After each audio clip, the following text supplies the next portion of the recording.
নমস্কার, আপনারা দেখছেন সংকেত মিডিয়া, সোজা কথা সহজভাবে।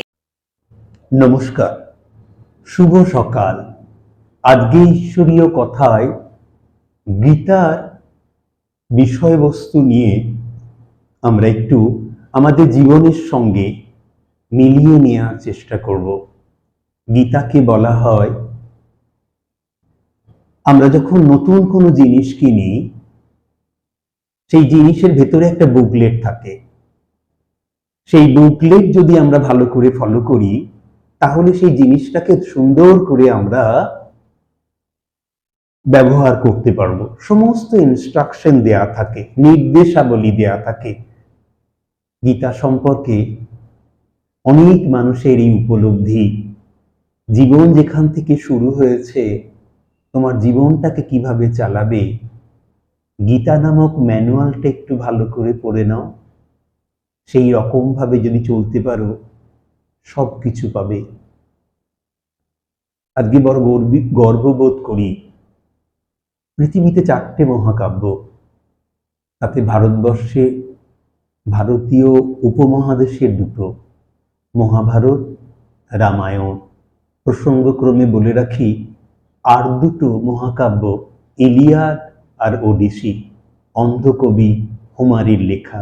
আরো একটা পুরনো সংস্কৃতি, সেই দেশের এখানে রচনা। গর্ববোধ করি সে জায়গায় থেকে। মহাভারতের কথা বলতে গিয়ে বলা হয়, তা নেই ভূভারতে যা নেই মহাভারতে। অর্থাৎ মহাভারতে সব আছে। গীতাটা কোথায়? ঠিক ধর্মক্ষেত্র কুরুক্ষেত্র। কুরুক্ষেত্র সম্পর্কেই প্রথম পরিচ্ছেদে প্রথম কথা যেটা লাগানো হয়েছে, ধর্মক্ষেত্র কুরুক্ষেত্র। সেই কুরুক্ষেত্রে কৌরবদের সঙ্গে পাণ্ডবদের যুদ্ধ। শ্রীকৃষ্ণ সারথি। আমরা ভাবি আমাদের প্রত্যেকের জীবনে যদি সারথি শ্রীকৃষ্ণ হয়, তাহলে নিশ্চয়ই উনি আমাদের অর্জুনকে যেভাবে চালিত করেছেন, আমাদেরকেও সেইভাবে চালিত করবে।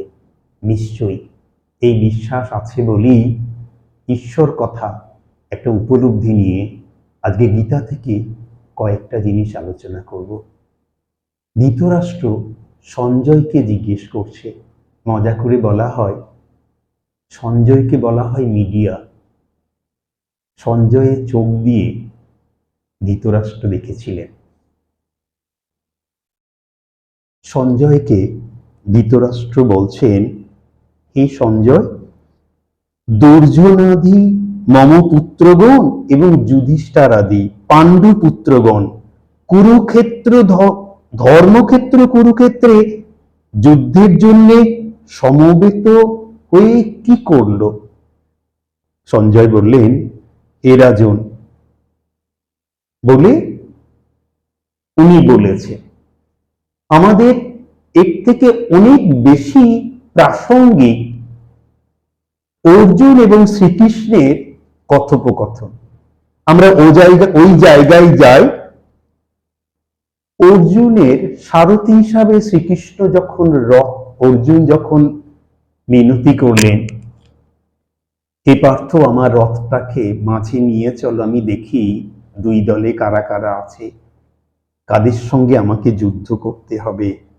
সেটা দেখার পরে শ্রীকৃষ্ণের সেই আর্তনাদ, এই আর্তনাদ যেন আমাদের সবারই জীবনরূপ যে যুদ্ধক্ষেত্র, কিন্তু সেটা অবশ্যই ধর্মীয় ভাবে চালনা করার জন্য যেই নির্দেশাবলী গীতায় আসছে, সেই আর্তনাদ।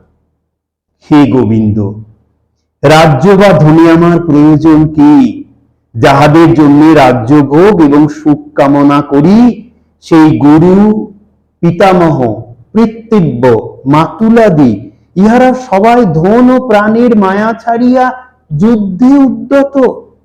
হে মধুসূদন, পৃথিবী তো দূরের কথা, যদি ত্রিভুবনের আধিপত্য পায় তবুও না। হে কৃষ্ণ, জ্ঞাতি বোধে শান্তি কোথায়? হে মাধব, ইহারা আততায়ী, তবু ইহাদিগকে বধ করলে পাপই স্পর্শ করিবে। সুতরাং আত্মীয় বধে আমার কিরূপে সুখী হইব? হে জনার্দন, লোভে উহারা বুদ্ধিশূন্য হইয়া কুলক্ষয়ে এবং মিত্রদ্রোহে যে পাপ হয় তাহা জানে না। কুলক্ষয়ে কি দোষ হয় আমরা তাহা জানিয়াও কেন যুদ্ধ হইতে বিরত হইব না?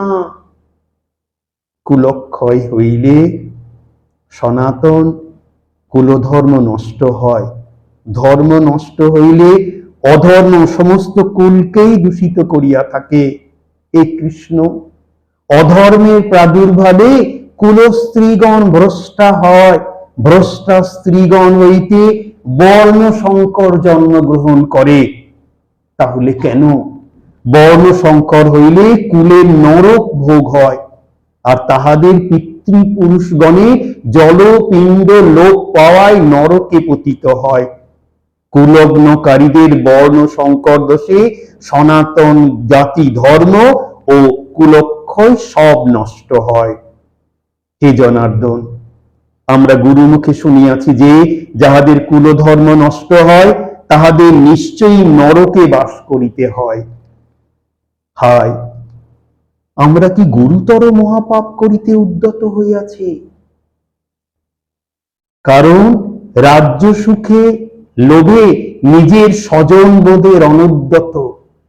কোথায় যেন আমার আপনার জীবনের সংসার চালাতে গিয়ে অর্জুনের এই সমস্যার সঙ্গে আমরা যেন একাকার হয়ে গেছি। তাই সমাজ মানুষকে তার কর্মের দিক থেকে বলে স্বার্থপর, লোভী, সবই যেন আছে। আমি নিজেকে বাঁচাইবার কোনো চেষ্টা করিব না, অথবা অস্ত্রও ধরিব না। আমাকে এই অবস্থায় দুর্জনাদি কৌরবগণ যদি বধ করেন তাহাও আমার পক্ষে মঙ্গল। এই বলিয়া অর্জুন যুদ্ধ হইতে বিরত হইবার জন্যে পুরোপুরি পার্থের কাছে, শ্রীকৃষ্ণের কাছে সমর্পণ করলেন। প্রসঙ্গক্রমে বলে রাখি যে গুরু পায় শ্রীকৃষ্ণ রূপে, আর শিষ্য যদি অর্জুন হয়, দুটো দিক দিয়েই সেটা সমস্যা যেমন সুন্দর করে বলে। কটা সমস্যা আমাদের জীবনে সুন্দর করে বলতে পারি গুরুর কাছে, আবার অন্য দিক দিয়ে সেই গুরু কোথায় যে আমাদের সেই পথে চালিত করবে। এই আশায় শ্রী শ্রী গীতাকে আমরা গুরু হিসাবে আজকে পাঠের অঙ্গ করে নিয়েছি। এরপরে সঞ্জয় বলিলেন, শ্রী মধুসূদন তখন কৃপাবিষ্ট সজল নেত্রে বিষাদগ্রস্ত অর্জুনকে বলিতে লাগিলেন। আমরা যেন সবাই বিষাদগ্রস্ত। শ্রী ভগবান বলিলেন, খুব সুন্দর কথা জানেন, এতক্ষণ যা বলেছে আমাকে দারুণভাবে প্রভাবিত করেছিল অর্জুনের কথা। যেই শ্রীকৃষ্ণের উত্তর শুনতে পারবো তখনই কিন্তু স্বীকৃতি দিতেই হবে। তাই এটা আমাদের আলস্য, এটা আমাদের কুড়েমি। কর্ম তোমাকে করতেই হবে,